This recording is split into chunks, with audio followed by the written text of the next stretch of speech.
dois aspectos da nossa vida cristã, ou da nossa identidade cristã, a igreja nos coloca hoje nas leituras. Na primeira, São Paulo falando aos Coríntios dos dons e dos carismas, que são próprios do cristão. E na segunda, Jesus colocando uma condição necessária para a nossa vida de oração.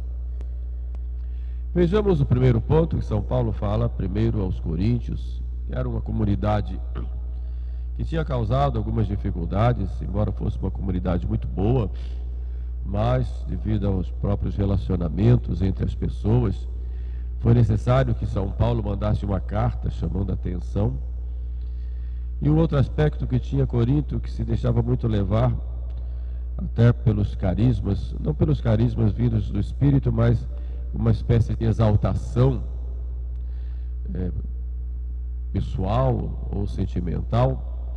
E São Paulo manda a carta para corrigir esses pontos e esclarecer a importância, a necessidade e a finalidade dos carismas que Deus dá, o Espírito Santo que é Deus nos dá. Na verdade, nós recebemos a graça santificante quando nós fomos batizados. Se perdemos a graça pelo pecado mortal, recebemos a graça de novo pela confissão sacramental, ou pelo menos por um propósito de nos confessarmos sacramentalmente. E a graça santificante é a vida divina em nós. Estar em graça é ter essa vida divina, que é para a nossa santificação.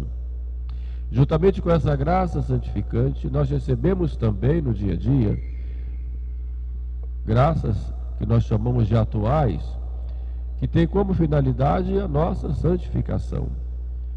Então a graça habitual, que é a graça santificante, a vida divina em nós, e as graças atuais para nosso crescimento espiritual. Mas Deus Nosso Senhor nos dá outros dons, ou outras graças, que São Tomás chama de gratis date, que são graças para a edificação do corpo místico de Cristo. E aí que entram os carismas.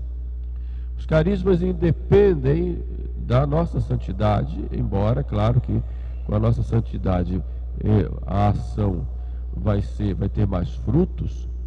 Porém, os carismas são dados para a edificação do corpo místico de Cristo, para a edificação da igreja.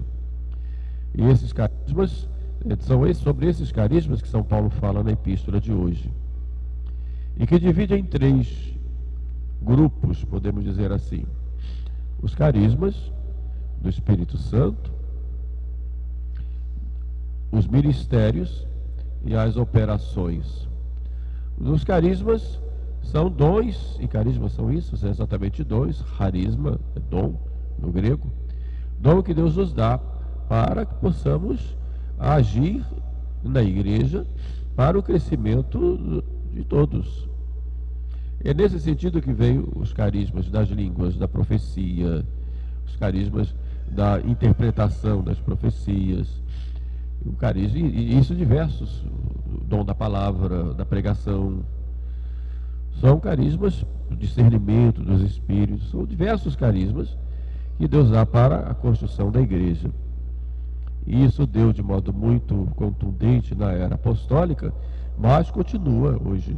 O carisma dos milagres, podemos dizer, por exemplo, o Santo Padre Pio tinha um carisma especial, e são carismas. E Deus dá isso a muitos. E é claro que São Paulo diz, não devemos contristar os espíritos, o Espírito, melhor dizendo, e devemos receber esses carismas, não como uma coisa dada por causa do nosso merecimento, mas para nos colocarmos a serviço de Deus, para o bem dos fiéis, para o bem da igreja. Então realmente podemos e devemos utilizar isso para o crescimento da igreja. E é lógico que aproveitar em todos esses carismas também o meio de nos santificarmos, sendo dóceis. E Deus vai distribuindo a cada um.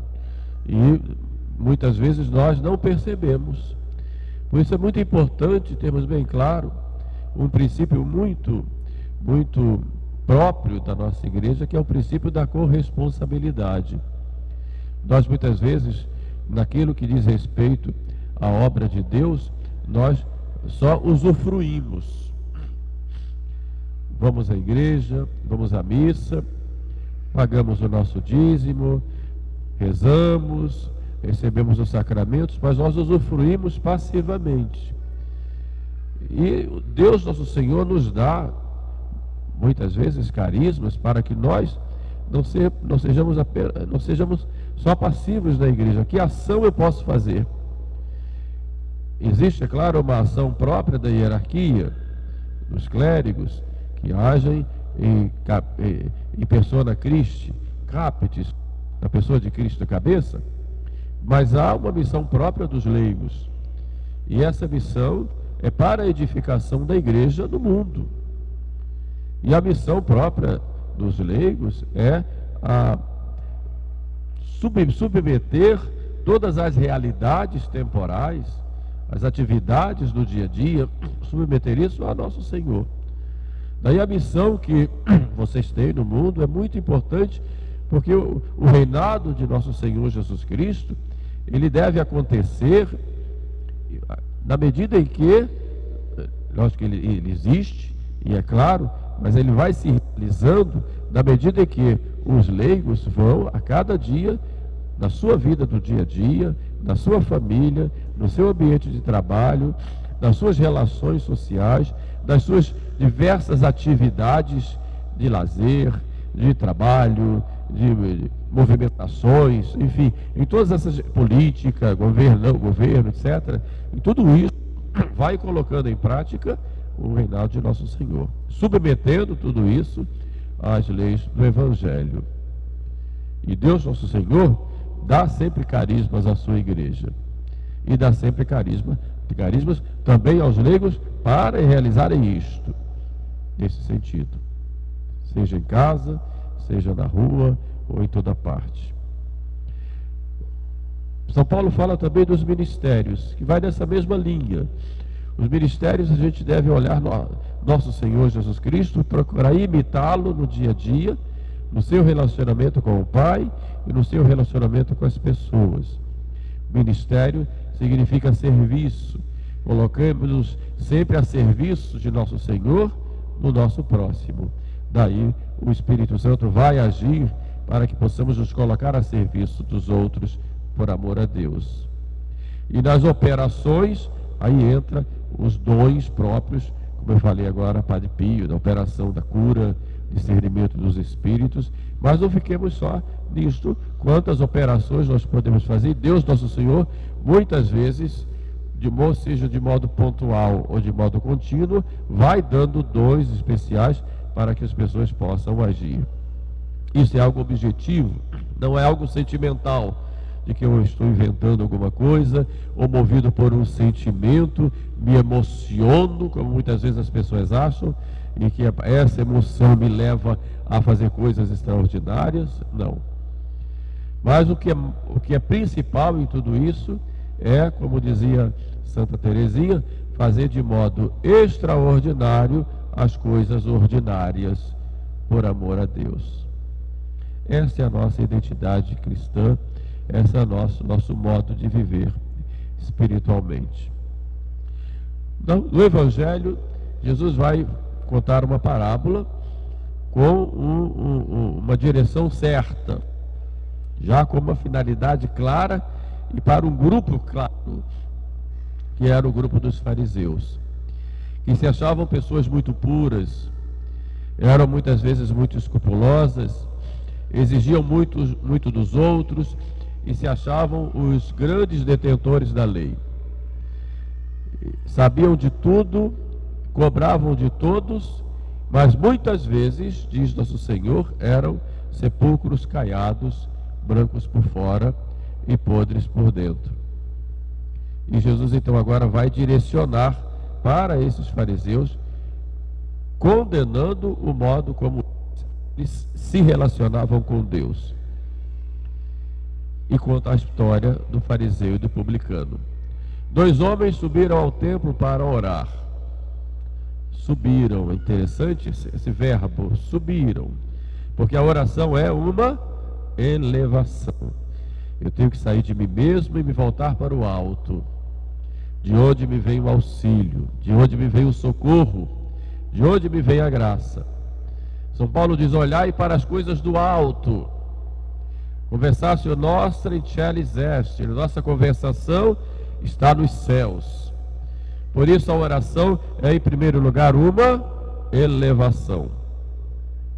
Eu tenho que me voltar para Deus. Tenho que sair um pouco deste mundo e subir. Dois homens subiram ao templo para orar. Um era fariseu, diz Nosso Senhor, o outro era publicano.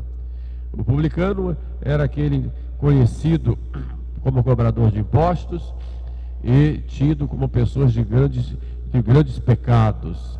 Eram chamados pecadores públicos, que todos evitavam ou olhavam de modo atravessado. Esse aqui, esse não presta. Nem cumprimento, não presta. É gente que faz muitas coisas erradas. Mas os dois foram. O fariseu vai à frente e fica em pé, e diz Nosso Senhor, em pé, e olha para o alto e começa a fazer uma oração, não de louvor a Deus, não de honra a Deus, mas uma oração a Deus para honrar a si mesmo. Graças te dou, Senhor, porque eu sou um homem bom. E começa então a se elogiar, pincelar o seu ego, incensar-se a si mesmo diante de Deus. Isto é uma mentira, uma falta de sinceridade com Deus. Eu sou bom. E começa então a se comparar com os outros. Não sou como os ladrões, não sou como os adúlteros. Eu sou bom. E nem sou como aquele publicano que está lá atrás. Quer dizer, é uma oração em que a pessoa louva-se a si mesma, chama Deus por testemunha desse louvor, o que é um absurdo, e ainda se compara aos outros, dizendo: eu sou bom, sou melhor que os outros. Nem sou como aquele publicano. Então começa a desfiar, como que está cobrando de Deus o louvor de Deus para com ele, falando tudo o que ele faz. Jejuo 2 vezes na semana, dou o dízimo de tudo quanto eu possuo, e vai então não só se auto-explicando, mas vai dizendo: está vendo, Senhor, como eu sou bom? Então eu tenho direitos, Senhor. No mínimo eu tenho o direito que tu me louves. É uma espécie de colocar-se no lugar de Deus, para que Deus assine embaixo tudo o que ele faz e louve aquele homem que está ali. É uma oração de grande orgulho. Nós ficamos assustados ouvindo isto? Sim. Mas muitas vezes nós temos esta atitude interior quando rezamos. E vamos rezar apenas para cumprir a tarefa do dia, ou para cobrar de Deus as coisas, ou para dizer que eu sou melhor, que eu sou de uma classe melhor, porque os outros não rezam como eu rezo, os outros não são católicos como eu sou católico, os outros estão numa espécie de segunda, terceira classe da igreja, devido a uma série de fatores, mas eu não, estou numa classe superior, porque eu tenho mais conhecimento das coisas, ou porque eu tenho mais virtudes, ou porque eu tenho tais e tais graças mais do que os outros. Então eu estou numa classe superior, então eu sou melhor. Nós hoje temos isso na igreja. As pessoas da igreja muitas vezes dividem a igreja em classes. Eu tenho uma classe, eu sou da primeira classe, sou tradicionalista, vou à missa de São Pio V, é uma graça muito grande, claro, Mas isso não nos coloca numa classe superior, não. Muito pelo contrário, nos coloca numa responsabilidade muito grande pelas graças que recebemos. Nós não somos católicos de primeira classe, porque tem santos e pecadores em toda parte. E quando o padre senta no confessionário, em todos os lados atendem geralmente os mesmos pecados, as mesmas dificuldades em toda parte. Porque a natureza humana é a mesma. O problema é que existem pessoas que, por ignorância, têm atenuantes, enquanto aqueles que têm mais conhecimento e devem procurar ter, esses agravam mais, porque têm mais responsabilidade. Quanto mais for dado, mais será cobrado. Mas nós não somos superiores e outros inferiores. Isso é uma coisa que não pode de maneira nenhuma a gente pensar, senão vai ter esse espírito farisaico. Tudo o que nós temos é graça de Deus. É graça. Deus nos deu sem nós merecermos. Nós não merecemos. Então a humildade consiste nisto. O que eu tenho de bom é obra da graça de Deus. Eu não mereço. Deus me dá porque é graça. E graça é graça, é um dom gratuito. Agora é claro que isso exige de mim uma correspondência a essa graça. E exige também que eu tire obstáculos à graça que estão atrapalhando o meu crescimento espiritual. Por isso eu tenho que ser humilde. E reconhecer, Senhor, eu não tenho nada.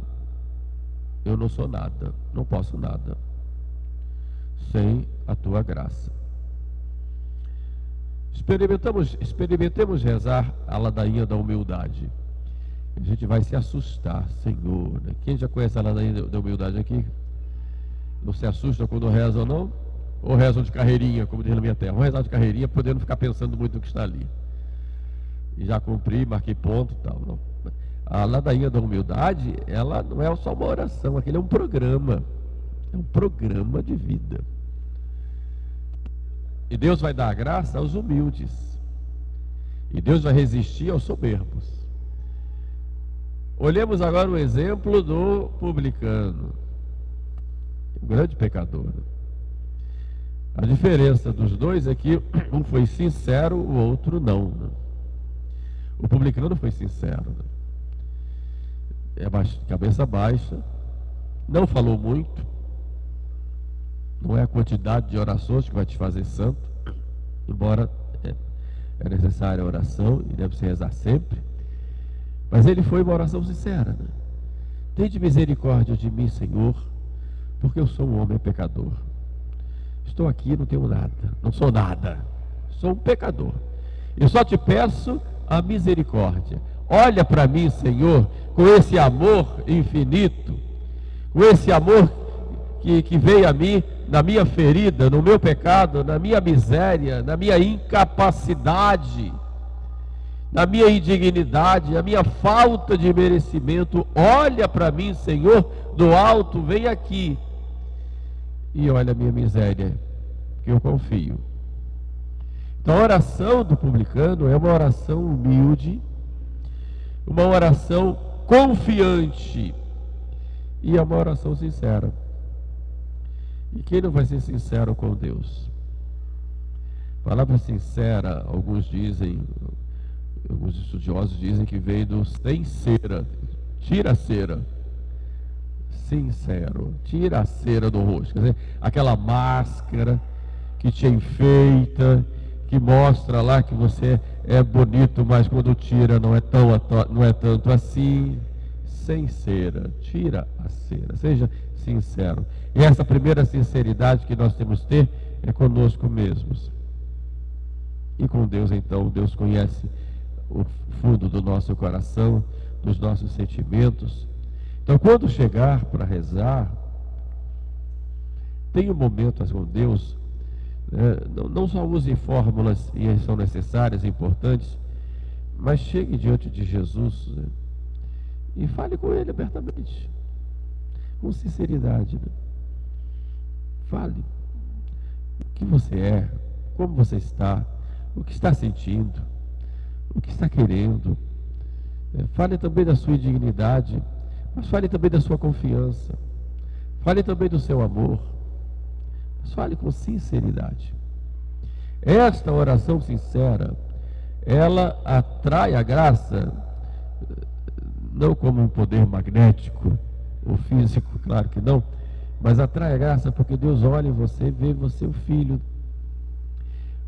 que precisa, o filho carente, o filho que se abre para a ação da graça.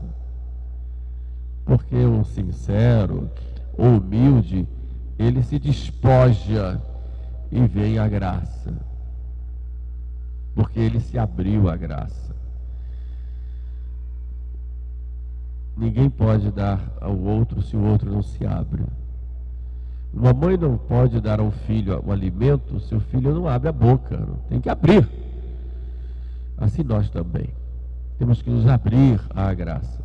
E esta sinceridade é fruto da humildade que vai nos levar a isso.